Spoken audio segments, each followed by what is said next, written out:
ದ್ರೌಪದಿ ಒಟ್ಟಿಗೆ ಯುದ್ಧ? ಹಾಂ, ಅಂದ್ರೆ ಅದು ಏನು ಕಾರಣ ಏನಂದ್ರೆ ಅದು ತನ್ನ ಪತಿಯೊಂದಿಗೆ ಯುದ್ಧ ಆಗ್ತದ್ಯಾ ಅರ್ಜುನ ಜೊತೆಗೆ. ಹೌದು.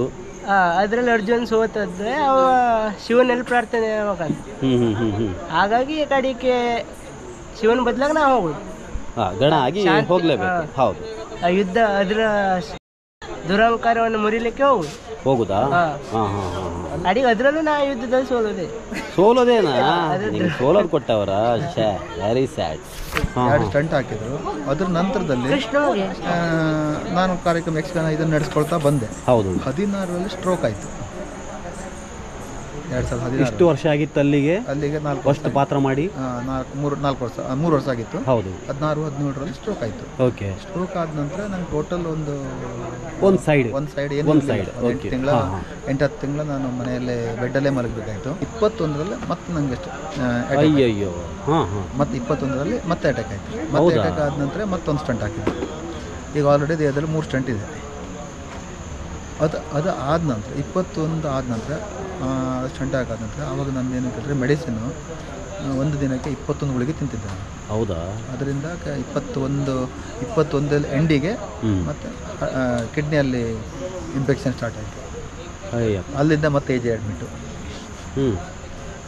ಅದ್ರ ನಂತರದಿಂದ ಸಫರ್ ಮಾಡಿ ಅಂತೂ ಹಾಗಂತೇಳಿ ಅಷ್ಟೆಲ್ಲ ಸಮಸ್ಯೆ ಆದರೂ ಕೂಡ ಇದು ನಂದೊಂದು ಮನೆ. ಈ ಆಸಕ್ತಿ ಕಾರಣಕ್ಕೆ ನೀವು ಒಂದಲ್ಲೇ ಮೆಟ್ಟು ನಿಂತಿರೋ ಅಂತ ಅನಿಸ್ತದೆ ನನಗಲ್ವಾ? ಈಗ ಏನಾರು ಒಂದು ಅವಕಾಶ ಸಿಕ್ಕರೆ ವೇಷ ತೊಡೋಕೆ ರೆಡಿಯಾ?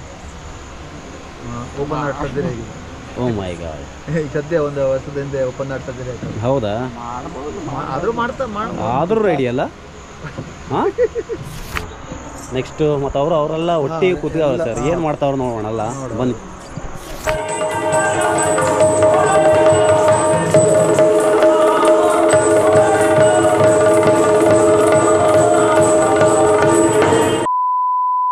ಹಾಯ್, ಎಲ್ರಿಗೂ ನಮಸ್ಕಾರ. ನಮ್ಮ ಚಾನಲ್ನ ಮತ್ತೊಂದು ವೀಡಿಯೋಗೆ ಸ್ವಾಗತ. ಸ್ನೇಹಿತರೆ, ಈಗ ನಾನು ಸದ್ಯ ಭಟ್ಕಳದ ಕರಿಕಲ್ನಲ್ಲಿದ್ದೀನಿ. ನಿಮ್ಮೆಲ್ರಿಗೂ ಗೊತ್ತಿದೆ, ಇಲ್ಲಿ ಚಾತುರ್ಮಾಸ ಕಾರ್ಯಕ್ರಮ ನಡೀತಾ ಇದೆ. ಆ ಕಾರ್ಯಕ್ರಮದ ಭಾಗವಾಗಿ ಸಂಜೆ 6 ಗಂಟೆ ಕರೆಕ್ಟಾಗಿ ಇಲ್ಲಿ ಅನೇಕ ಸಾಂಸ್ಕೃತಿಕ ಕಾರ್ಯಕ್ರಮ ನಡೀತಾ ಇದೆ. ಅದರಲ್ಲಿ ಹೆಚ್ಚಾಗಿ ಇಲ್ಲಿ ಯಕ್ಷಗಾನವನ್ನು ಸಾದರಪಡಿಸಲಾಗ್ತಾ ಇದೆ. ಸೊ ಇವತ್ತು ಆ ಯಕ್ಷಗಾನ ಮಂಡಳಿಯವರು ಬಂದರು. ಆ ಸೀನ್ ನೋಡಿದಾಗ ನನಗೆ ಇವತ್ತೇನೋ ವಿಶೇಷ ಇದೆಯಲ್ಲ ಅಂತ ಅನಿಸ್ತು. ಅಂದರೆ ಅದರಲ್ಲಿ ಹೆಚ್ಚಾಗಿ ಎಲ್ಲ ಕಲಾವಿದರು ಮಕ್ಕಳಿದ್ರು ಮತ್ತು ಅವರ ಪಾಲಕರು ಮತ್ತು ಯಕ್ಷಗಾನ ಪೋಷಕರು ಕೂಡ ಜೊತೆಯಲ್ಲಿದ್ದರು. ಸೊ ಆ ಸಲುವಾಗಿ ಆ ಒಂದು ಯಕ್ಷಗಾನ ಮಂಡಳಿಯನ್ನು ಇವತ್ತು ಸಂದರ್ಶನ ಮಾಡುವ ಅಂತ ಅನಿಸ್ತು ನನಗೆ. ಅದರಲ್ಲೂ ಹೆಚ್ಚಾಗಿ ಆ ಯಕ್ಷ ಪೋಷಕರನ್ನು, ಅಂದರೆ ಮಾರುತಿ ನಾಯ್ಕ ಅವ್ರ ಬಗ್ಗೆ ಕೇಳಿದಾಗ, ಅವರ ಕತೆ ಕೇಳಿದಾಗ ಈ ಒಂದು ಸಂದರ್ಶನವನ್ನು ಮಾಡಲೇಬೇಕು ಅಂತ ಅನಿಸ್ತು. ತಮ್ಮ ಹೆಸರು ಸರ್? ಮಾರುತಿ ನಾಯ್ಕ ಅಂತ. ಮಾರುತಿ ನಾಯ್ಕ. ಯಾವ ಯಕ್ಷಗಾನ ಮಂಡಳಿ ಸರ್? ಶ್ರೀ ಶಕ್ತಿ ವೀರ ಮಾರುತಿ ಚಿಣ್ಣರ ಯಕ್ಷಗಾನ ಮಂಡಳಿ, ಕಾಗಲ್ ಕುಮಟಾ.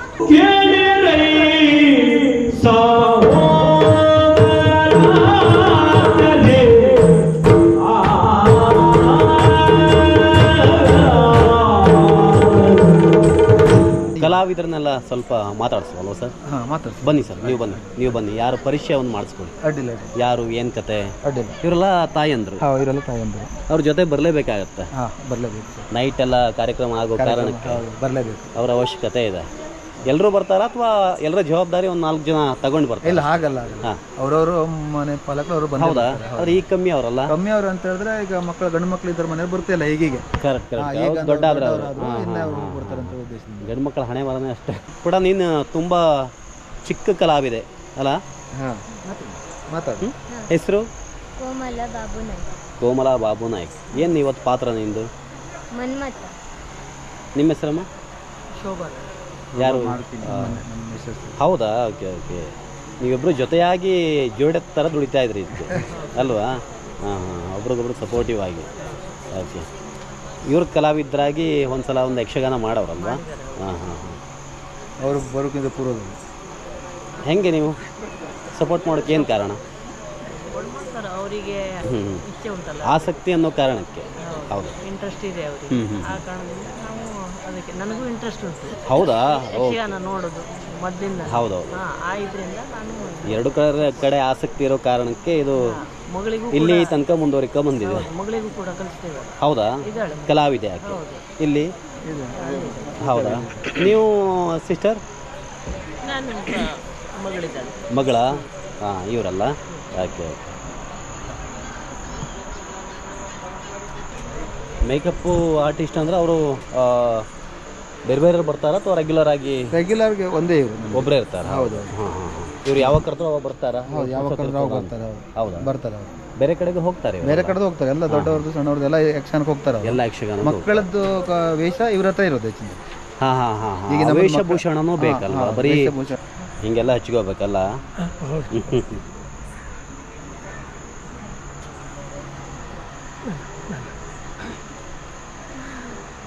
ಸರ್, ಬೇರೆ ಬೇರೆ ಪಾತ್ರ ಇರ್ತದಲ್ಲ? ಹೌದು ಸರ್, ಬೇರೆ ನಿಮಗೆ ಈಗ ಆ ಪಾತ್ರದ ಹೆಸರು ಹೇಳಿದ ತಕ್ಷಣ ಗೊತ್ತಾಗ್ತದ ಹಿಂಗೆ ಮಾಡ್ಬೇಕಂತ, ಅಥವಾ ಹೇಳಿದ್ರು ಕೂಡ ಗೊತ್ತಾಗ್ತದೆ? ಏನಾದ್ರು ಸೂತ್ರ ಇದೆಯಾ ಇದಕ್ಕೆ? ಭೀಮ ಅಂತೇಳಿ ಹಾಗೆ ಹೌದಾ? ಅರ್ಜುನ ಮುಖಕ್ಕೆ ಏನು ಹಚ್ಬೇಕಂತ ಗೊತ್ತಾಗ್ಬಿಡ್ತದೆ ಅವಾಗ? ಯಾವ ಮಾಡಬೇಕು, ಧರ್ಮರಾಯ ಹೇಗೆ ಭೀಮನ. ಹೌದಾ? ಆ ಕಲ್ಪನೆ ನಿಮ್ಮ ಒಳಗಿದೆ? ಕರೆಕ್ಟ್. ಬನ್ನಿ ಸರ್ ಈಚೆಗೆ. ಭಾಗವತರು ನಮ್ಮ ಜೊತೆ ಅವರಲ್ಲ ಇವತ್ತು ಬಂದ್ರಲ್ಲ ಸರ್? ತಮ್ಮ ಹೆಸರು? ಗಣಪತಿ ಮರಾಠಿ ಅಲ್ಲ? ಎಲ್ಲಿಯವರು ಸರ್? ಹಾಂ ಹಾಂ ಹಾಂ.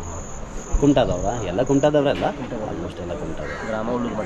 ನೀವಂದರೆ ಇದೇ ಮಂಡಳಿಯಲ್ಲಿದ್ದೀರಾ ಅಥವಾ ಬೇರೆ ಬೇರೆ ಕಡೆ ಮಾಡ್ತೀರಿ? ಎಲ್ಲ ಕಡೆ ಮಾಡ್ತೀರಿ? ಕಲಿಸೋದು ಇದೆ? ಗುರುಗಳಾಗಿದ್ರಿ? Okay okay. ಎಷ್ಟು ವರ್ಷ ಆಯ್ತು ಸರ್ ಈ ಮಂಡಳಿ ಜೊತೆ? ನಾನೊಂದು 5 ವರ್ಷ ಆಯ್ತು. ಹೌದಾ? ಹಾಂ ಹಾಂ.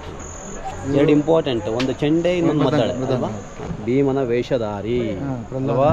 ಪ್ರಹ್ಲಾದ್ ನಾಯ್ಕ್ ಅಂತ ಇವತ್ತು ಧರ್ಮರಾಯನ ವೇಷಧಾರಿ. ಧರ್ಮರಾಯ. ಹಾಂ, ಅದೇ ಅವಳದು ಸುಭದ್ರೆ ವೇಷ. ಹೌದಾ? ಹೌದು. ಹಾಂ ಹಾಂ. ಅಂದರೆ ಸಾಮಾನ್ಯವಾಗಿ ಸರ್ ಯಕ್ಷಗಾನದಲ್ಲಿ ಮಹಿಳಾ ಪಾತ್ರ ಜಾಸ್ತಿಯಾಗಿ ಜೆಂಟ್ಸ್ ಮಾಡುವಂಥ ಪರಿಪಾಠ ಅದೇ. ನಾವಿಲ್ಲಿ ಗಂಡು ಕೂಡ ಮಹಿಳಾ ಪಾತ್ರ ಮಾಡ್ತಾರೆ.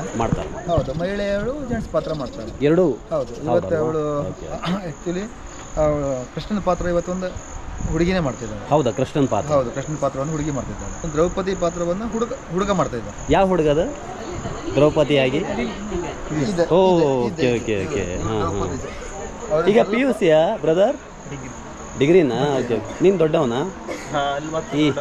ಹೌದಾ? ಈ ಮೇಳದಲ್ಲಿ ಅಲ್ಲ, ಈ ಮೇಳದಲ್ಲಿ ಕಲಾವಿದ್ರಲ್ಲಿ ದೊಡ್ಡವ. ಇದೊಂದು ವಿಶಿಷ್ಟ ಪ್ರಯತ್ನ ಸರ್. ದೊಡ್ಡವರು ತಾವು ಯಕ್ಷಗಾನ ಮಾಡ್ಬೇಕಂತ ಮಾಡೋದು, ಆಸಕ್ತಿ ತಗೊಂಡು ಅದು ಬೇರೆ ವಿಚಾರ ಅಲ್ವಾ? ಈ ಮಕ್ಕಳಿಗೆ ರೆಡಿ ಮಾಡಿ ಅವ್ರ ಮುಂದುವರಿಲಿ ಯಕ್ಷಗಾನ ಬೆಳಿಲಿ ಅಂತ ತಗೊಂಡು ಯೋಚನೆ ಮಾಡೋದು ಮತ್ತೊಂದು. ಅದು ನಿಮ್ದು ದೊಡ್ಡತನ ಅಂತ ಹೇಳ್ಬೋದು ಅಲ್ವಾ? ಸರ್, ತಮ್ಮ ಹೆಸರು, ತಮ್ಮ ಪಾತ್ರ ಏನಂತ ಗೊತ್ತಾಗಲ್ಲ ನನಗೆ. ಇಲ್ವಾ? ಹಾಂ, ಪಾಲಕರ? ಯಾರ್ದು? ಹೌದಾ? ಕೋಮಲ. ಹಾಂ ಹಾಂ ಹಾಂ ಹಾಂ. ನೆಕ್ಸ್ಟು ಮತ್ತು ಅವರೆಲ್ಲ ಒಟ್ಟಿಗೆ ಕೂತಿದವ್ರು ಸರ್. ಏನು ಮಾಡ್ತಾವ್ರು ನೋಡೋಣಲ್ಲ, ಬನ್ನಿ. ಹಾಯ್. ನೀನೇನು ಸುಮ್ಮನೆ ಇದ್ದೆ? ಪಾತ್ರ ಇಲ್ವಾ ನಿಂಗೆ ಲಾಸ್ಟಿಗೆ? ಅರ್ಧ ಇದ್ರೆ ಮಾಡಾದ್ಮೇಲಲ್ಲ. ನೀನು ಮಾತಾಡ್ತಾನ? ನಾನು ಭೀಮಲ್ಲ, ನೀನು ಅರ್ಜುನನಾ? ಅರ್ಜುನ ಜೊತೆಗೆ ನಿಂದು ಪಾತ್ರಲ್ಲ ಐತಾ? ಈಶ್ವರನ? Okay okay. ಲಾಸ್ಟ್ ಎಲ್ಲ ಆದ್ಮೇಲೆ ಪ್ರತ್ಯಕ್ಷ ಆಗೋದು, ವರ ಕೊಡೋದು ನಡೆಯೋದು. ಹೌದಾ? ಹಾಂ ಹಾಂ. ಹಂಗಾರೆ ಭಾರಿ ಅದ ಹಂಗಾರೆ. ಕೂಡ ನೀನು? ಕೃಷ್ಣ. ಲೇಟ್ ಅದ? ಹೌದಾ? ಅವ್ರದ್ದೆಲ್ಲ ಆಗಲಿ ಅಂತ ವೆಯ್ಟ್ ಮಾಡ್ತಾ ಇದ್ದಲ್ಲ? ಓಕೆ. ಯಾವ ಶಾಲೆ? ಡಿಗ್ರಿ ಕಾಲೇಜಾ? ನೀವೆಲ್ಲ ಡಿಗ್ರಿನೇನಾ? ನಾನು ಸೆಕೆಂಡ್ PU. ಡಿಗ್ರಿ ಚಿಕ್ಕವಳಂದ್ರೆ 9th ಕ್ಲಾಸು ಅಲ್ವಾ? ಮತ್ತು ಚಿಕ್ಕವಳು ಮೀನ್ಸ್ ಇವತ್ತು ಇಲ್ವೇನೋ? ಇವತ್ತಿಲ್ಲ ಅಲ್ಲ? ನೀನು 9th. ಎಲ್ಲ ರೆಡಿ ಆಗಿದ್ದಲ್ಲ, ಫಸ್ಟ್ಗೆ ಕಣಿತೇನೆ ನೀನಲ್ಲ? ಹಾಂ ಹಾಂ. ಅಲ್ಲ, ಸ್ಟಾರ್ಟಿಂಗ್ ಬೇರೆ ಯಾವುದೋ ಇರ್ತದಲ್ಲ, ಸ್ಟಾರ್ಟ್ ಓಪನ್ ಮಾಡುವಾಗ ಬಾಲಗೋಪಾಲ ಮಾಡ್ತಾರೆ. ಹೌದಾ?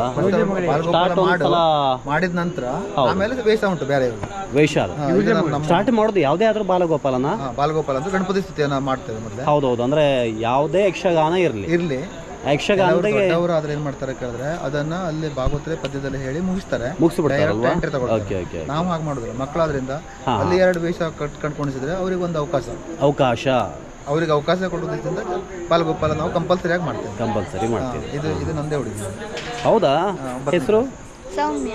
ಸೌಮ್ಯ, 9th ಕ್ಲಾಸಾ? ನೀನು ಹುಡ್ದಾಗಿಂದ ಯಕ್ಷಗಾನ ನೋಡಿದಲ್ಲ? ಹಾಂ, ಕಿರೀಟ ಆಗವತ್ತೀಯ? Very good ಆಗವ. ಇದು ಸ್ಪಿರಿಟ್ ಅಂದ್ರೆ ವೀರಭದ್ರ. ವೀರಭದ್ರ ಯಾರು? ಶಿವನ ಗಣ, ಶಿವನ ಅಂಶ ಅಲ್ಲ? ನಿನಗೂ ಯುದ್ಧ ಗಿದ್ದ ಇದೆಯಾ ಇವತ್ತು? ಹೌದಲ್ಲ? ಹೌದಾ? ದ್ರೌಪದಿ ಒಟ್ಟಿಗೆ ಯುದ್ಧ ಅಂದ್ರೆ ಅದು ಏನು ಕಾರಣ?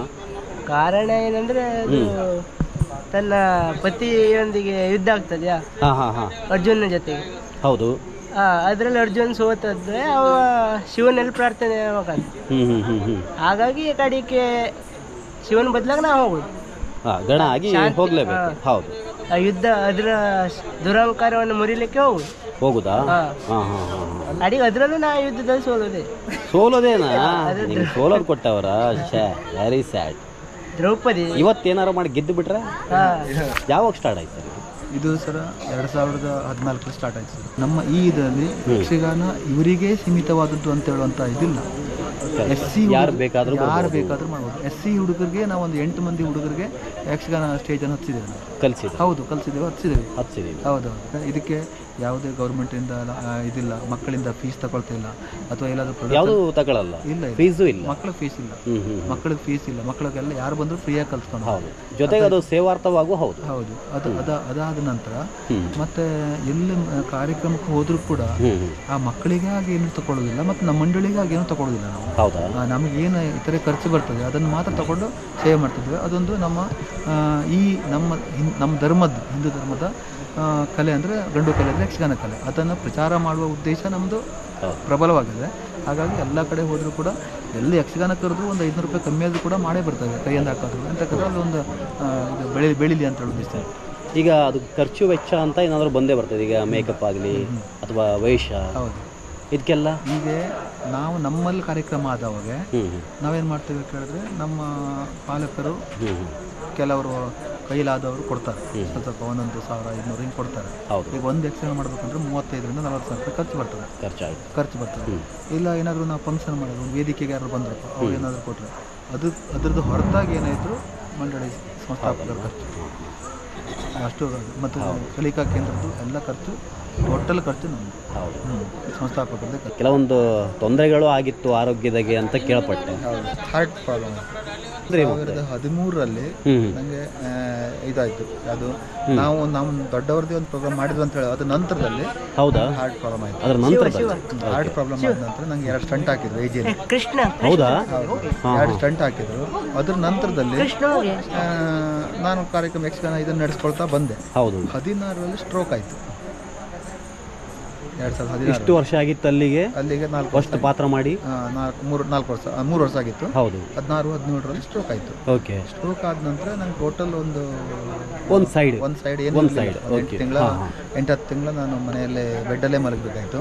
ಹೌದಾ? 8 ತಿಂಗಳು? 2 ಮಂದಿಗೆ ಹಿಡ್ಕೊಂಡು ಟಾಯ್ಲೆಟ್ ಕರ್ಕೊಂಡು ಹೋಗೋದು ಅದೆಲ್ಲ ಮಾಡಿದ್ರು. ಹೌದಾ? ಆದರೆ ಏನು ಮಾಡ್ತಿದ್ದೆ ಹೇಳಿದ್ರೆ, ನಾನು ಅದನ್ನು ದೊಡ್ಡ ಪ್ರಮಾಣದಲ್ಲಿ ತಗೊಳ್ಳದೆಯ ಆದಷ್ಟು ನೀಡಲಿಕ್ಕೆ ಪ್ರಯತ್ನ ಮಾಡ್ತಾ ಇದ್ದೆ. ಮತ್ತೇನು ನನ್ನ ಮನಸ್ಸಲ್ಲಿ ಏನಿತ್ತು ಕೇಳಿದ್ರೆ, ಮನುಷ್ಯ ಸಾವು ಮಾತ್ರ ಸತ್ಯ, ಅದು ಇವತ್ತು ಬರಲಿ ನಾಳೆ ಬರಲಿ ಸತ್ಯ. ಆದರೆ ಅದನ್ನು ನಾವು ಒದ್ದಾಡ ಸಾಯೋದಕ್ಕಿಂತ ಅಲ್ಲಿ ಮೊದಲು ಬಂದರೂ ಒಳ್ಳೇದಂತ ಹೇಳ್ಕೊಂಡು ನಾನು ಪ್ರಯತ್ನ ಪಟ್ಟೆ. ಆದರೆ ಸಕ್ಸಸ್ ಆಗಬೇಕು, ಇಲ್ಲ ಮೊದಲೇ ಹೋಗಬೇಕು, ನಮ್ಮ ಮತ್ತು ಮನೆಯವ್ರು ತೊಂದರೆ ಕೊಡಬಾರ್ದು ಅಂತ ಉದ್ದೇಶದಿಂದ. ಅದರಂತ ನಮ್ಮದು ಈ ಯಕ್ಷಗಾನ ಬಂದ್ ಮಾಡಿದ್ದೆ. ಅವಾಗ ಒಂದು 8 ತಿಂಗಳ ಬಂದಾಗಿತ್ತು. ಅದ ನಂತರ ಮತ್ತೆ ವಾಪಸ್ ಇರೋಲ್ಲ ಪಾಲಕರು ಬಂದ್ಕೊಂಡು ಸ್ಟಾರ್ಟ್ ಮಾಡುವಂಥದ್ದು ಸ್ಟಾರ್ಟ್ ಮಾಡಿದ ನಂತರ ನಾನು ನಮ್ಮ ಮನೆಯಿಂದ ಒಂದು 3/4 ಕಿಲೋಮೀಟರ್ ಕಲಿಕಾ ಕೇಂದ್ರಕ್ಕೆ ಹೋಗಬೇಕಿತ್ತು. ಆವಾಗ ನನ್ನ ಹತ್ರ ಹೋಗ್ಲಿಕ್ಕೆ ಆಗೋದಿಲ್ಲ. ನಮ್ಮ ಮನೆಯವರು ಹಿಂಗೆ ಹಿಡ್ಕೊಂಡು ಹೋಗ್ತಿದ್ರು. ಹಿಡ್ಕೊಂಡು ಹೋಗ್ಬೇಕಾದ್ರೆ ನನಗೆ ಹಿಡ್ಕೊಂಡು ಹೋದ್ರೆ ನಾನು ಬಿಡು ನನಗೆ ಅಂತಿದ್ದೆ. ನಾನು ರೋಡಲ್ಲಿ ಇಲ್ಲಿ ನಡೆದ್ರೆ ನಾನು ಅಲ್ಲಿ ಹೋಗ್ಬಿಡ್ತಾನೆ, ಆ ಕಡೆ ಹೋಗ್ಬಿಡ್ತಿದ್ದೆ. ಅಂದರೆ ರೋಡಿನ ಈ ಬದಿ ಒಂದು ಸೈಡ್ ಹೋಗ್ತಾ ಇರ್ತಿದ್ದೆ. ಈಗೂ ನಡೆದ್ರೆ ಹಾಗೆ ಹೋಗ್ತೇನೆ, ಸ್ವಲ್ಪ ಈಗೂ ಆಯಿತು ಹೋಗ್ತಾ ಇರ್ತಿದ್ದೆ.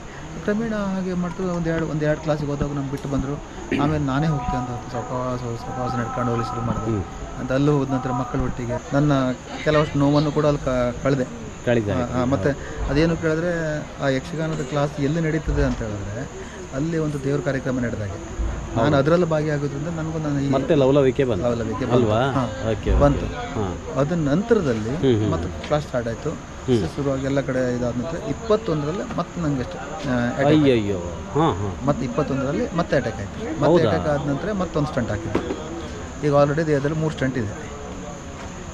ಅದು ಆದ ನಂತರ 21 ಆದ ನಂತರ ಸ್ಟಂಟ್ ಹಾಕಾದ ನಂತರ ಆವಾಗ ನಾನು ಏನು ಕೇಳಿದ್ರೆ ಮೆಡಿಸಿನ್ನು ಒಂದು ದಿನಕ್ಕೆ 21 ಗುಳಿಗೆ ತಿಂತಿದ್ದೆ ನಾನು. ಹೌದಾ? ಅದರಿಂದ 21 ಎಂಡಿಗೆ ಮತ್ತು ಕಿಡ್ನಿಯಲ್ಲಿ ಇನ್ಫೆಕ್ಷನ್ ಸ್ಟಾರ್ಟ್ ಆಯಿತು. ಅಲ್ಲಿಂದ ಮತ್ತೆ AJ ಅಡ್ಮಿಟ್ಟು. ಅದ್ರ ನಂತರದಿಂದ ಸಫರ್ ಮಾಡಿ ಅಂತೂ ಹಾಗಂತೇಳಿ ಅಷ್ಟೆಲ್ಲ ಸಮಸ್ಯೆ ಆದರೂ ಕೂಡ ಇದು ನಂದೊಂದು ಮನೆ. ಈ ಆಸಕ್ತಿ ಕಾರಣಕ್ಕೆ ನೀವು ಒಂದಲ್ಲೇ ಮೆಟ್ಟು ನಿಂತಿರೋ ಅಂತ ಅನಿಸ್ತದೆ ನನಗೆ ಅಲ್ವಾ? ಮತ್ತು ಇದಕ್ಕೆಲ್ಲದು ನಿಮಗೆಲ್ಲ ಇದು ಪಾಠ ನಿಜವಾಗ್ಲೂ ಅಲ್ವಾ? ಎಲ್ಲರದು ಇದೆ, ಇವರೆಲ್ಲರ ಸೇವೆ. ಹೌದು. ಹಾಗಂತ ನಮ್ಮ ಮಕ್ಕಳಿಗೆ ಇಲ್ಲಿ ತನಕ ಬಂದು ಮುಟ್ಟಿದ್ದಾರೆ. ಅದು ಇಂಥ ವೇದಿಕೆಯಲ್ಲಿ ಒಂದು ಅವಕಾಶ ಸಿಕ್ಕಿದೆ, ತುಂಬ ಖುಷಿ. ಅದು ನಮ್ಮ ಪುಣ್ಯ, ಅದಕ್ಕಿಂತ ಹೆಚ್ಚಿನ ಮತ್ತೇನಿಲ್ಲ. ಮತ್ತು ನಾವೇನು ಕೇಳಿದ್ರೆ, ನಾನು ಸಂಘದ ಸಂಸ್ಥಾಪಕನಾಗಿ ಬಯಸೋದೇನು ಅಂತ ಕೇಳಿದ್ರೆ, ಯಕ್ಷಗಾನ ನೋಡೋದಲ್ಲಿ ಎದುರುಗಡೆ ಕುಂತವರು ಏನು ಇದು ಹೊಡಿತಾರಲ್ಲ, ಅದಕ್ಕಿಂತ ಹೆಚ್ಚಿನ ದೊಡ್ಡ ಅದೊಂದೇ ಬಿಟ್ಟರೆ ಮತ್ತೇನಿಲ್ಲ. Nice sir, nice. ಅವ್ರದ್ದು ಮಾತಾಡ್ಸೋಲ್ಲ ಸರ್? ರಾಮ ಹೆಗ್ಡೆ ಅವರು. ಸರ್ ನಮಸ್ತೆ. ಮೂರೂರಾ? ಕುಮಟಾ ಮೂರೂರು ಅಲ್ವಾ ಇದು? ಸರ್ ನಮಸ್ತೆ. ನಿಮ್ಮದು ಕಲಾ ಸೇವೆ ಯಾವ ಪ್ರಾರಂಭ ಆಯ್ತು ಸರ್? 15ನೇ ವಯಸ್ಸು ಎಲ್ಲ ಇದೆ ಅಲ್ಲ, ವೇಷ ಸಂಬಂಧಪಟ್ಟದ್ದೆಲ್ಲ ನೀವೇ ಮಾಡಿಕೊಂಡು ರೆಡಿ ಇಟ್ಕೋತೀರಿ? ಎಲ್ಲ ಇದೆ. ವೇಷಧಾರಿ ಕೂಡ ಹೌದು. ವೇಷಧಾರಿ ಹೌದಾ? ಮೊದಲೇಗಾರರು, ಭಾಗವತರು. ಹೌದಾ? ಎಲ್ಲ ರಾಜ್ಯ ಪ್ರಶಸ್ತಿ ವಿಜೇತರಪ್ಪ. ಹೌದಲ್ವಾ? ಎಲ್ಲ ವಿಭಾಗನೂ ಟಚ್ ಮಾಡಿರಿ? ಹೌದು. ಯಾವುದೂ ಬಿಡಲಿಲ್ಲ?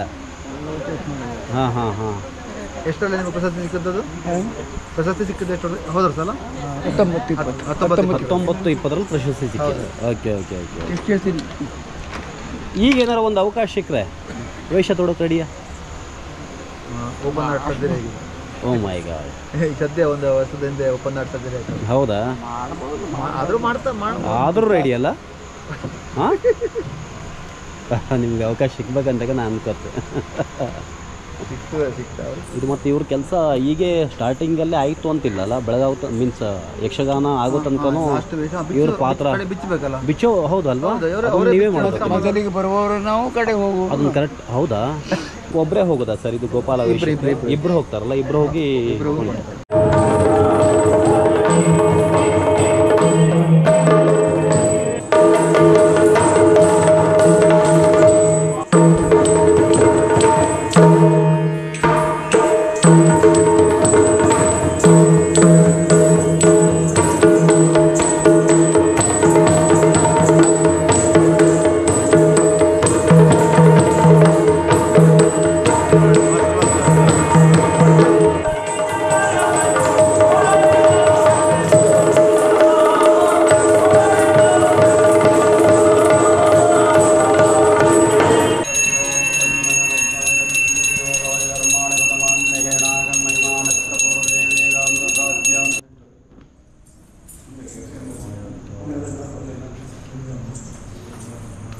ನಾರದ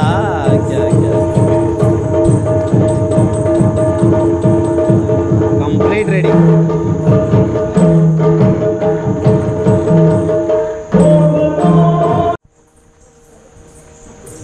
ನೀವೊಂದು ವಾಚ್ ಮಾಡ್ತಾ ಇರ್ತಾರಲ್ಲ ಯಾವಾಗೂ? ಒಂದು ವಾಚ್ ಮಾಡ್ತಾ ಇರ್ತಾರಲ್ಲ,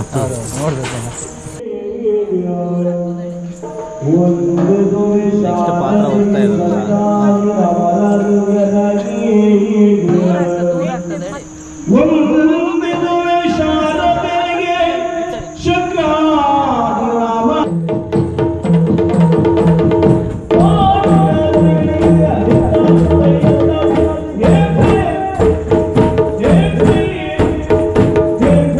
ಧರ್ಮರಾಯನಿಗೆ ಜಯವಾಗಲಿ, ಧರ್ಮರಾಯನಿಗೆ ಶುಭವಾಗಲಿ ಎನ್ನುವಂತ ಜೈಕಾರ ಶ್ರೀಕಾರಗಳನ್ನೇ ಮಾಡ್ತಾ ಇದ್ದಾರೆ. ಇವುಗಳೆಲ್ಲವನ್ನ ನೋಡುವಾಗ ಮನಸ್ಸಿಗೆ ಬಹಳ ಆನಂದವಾಗ್ತದೆ. ನಮ್ಮ ಪೂರ್ವಜರು ಹೇಳಿಕೊಟ್ಟಂತಹ ಒಂದು ತತ್ವ, ಸತ್ಯಂ ವದ ಧರ್ಮಂ ಚರ ಎನ್ನುವುದಾಗಿ. ಅಂದರೆ ಸತ್ಯವನ್ನೇ ಹೇಳು, ಧರ್ಮವನ್ನೇ ಆಚರಿಸು.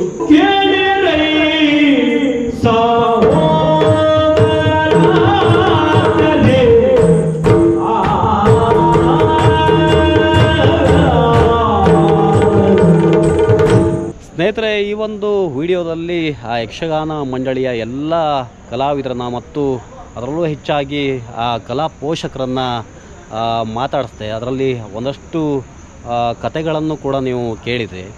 ಮತ್ತು ಈ ಯಕ್ಷಗಾನವನ್ನು ನೀವೇನಾದರೂ ನೋಡಬೇಕು ಅಂತ ಅನಿಸ್ತದೆ ನಿಮಗೆ, ಭಾವನಾ ಟಿ ವಿಯಲ್ಲಿ ಯಕ್ಷಗಾನ ಇವತ್ತು ಲೈವ್ ಆಗ್ತಿರೋ ಕಾರಣಕ್ಕೆ ಆ ಒಂದು ಯಕ್ಷಗಾನ ಭಾವನಾ ಟಿ ವಿಯಲ್ಲಿ ನಿಮಗೆ ಸಿಗುತ್ತೆ. ಸೊ ಆ ಒಂದು ಚಾನಲನ್ನು ಸಬ್ಸ್ಕ್ರೈಬ್ ಮಾಡಿ ಮತ್ತು ಆ ಯಕ್ಷಗಾನವನ್ನು ನೋಡಿ. ಸ್ನೇಹಿತರೆ, ಇವತ್ತಿನ ಈ ಒಂದು ವಿಡಿಯೋ ನಿಮ್ಗೆ ಇಷ್ಟ ಆಗಿದ್ದಲ್ಲಿ ಲೈಕ್ ಮಾಡಿ, ಶೇರ್ ಮಾಡಿ, ಹಾಗೆ ಕಮೆಂಟ್ ಮಾಡಿ. ಜೊತೆಗೆ ನಮ್ಮ ಚಾನಲನ್ನು ಸಬ್ಸ್ಕ್ರೈಬ್ ಮಾಡೋದನ್ನು ಕೂಡ ಮರಿಬೇಡಿ ಅಂತ ಹೇಳ್ತಾ ಧನ್ಯವಾದಗಳು.